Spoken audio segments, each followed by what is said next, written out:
Okay, dadako na po tayo sa page 184, Accountability for Personal Development.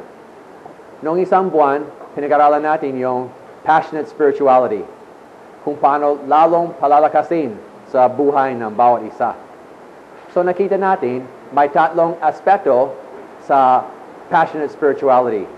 Kailangan maging word-based, spirit-directed, and world-focused. So bawat isa, nakita natin kung saan tayo ay pinakamalakas. Word-based, world-focused, or spirit-directed. At nagbuo tayo ng grupo ng tatlo, gumawa ng action plan kung anong gagawin.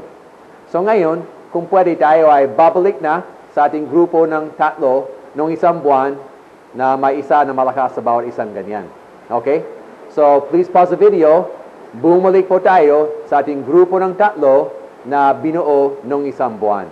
Sige po.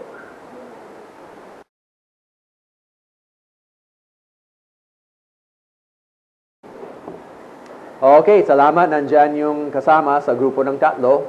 Ngayon, kumusta po ang inyong progress para maisagawa yung action plan na ginawa nung isang buwan? Ako muna po ang magbabahagi kung kumusta ang progress ko. Number 1 po, page 184, ano ang pinakamahinang aspeto ng iyong spiritual passion? Sa akin, yung pinakamahina ay spirit-directed.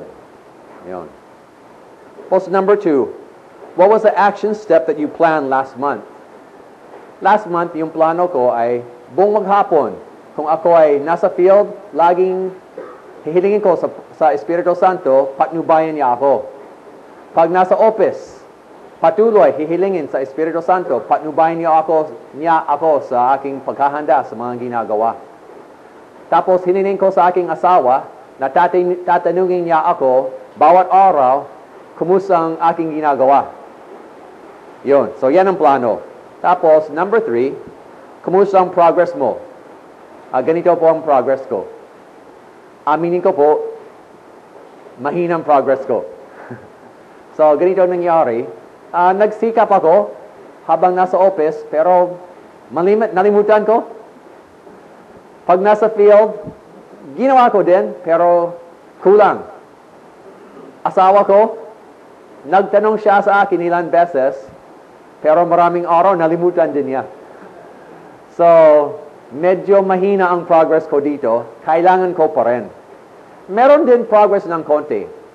Meron dalawang magandang nangyari. Ikwento ko sa inyo isa.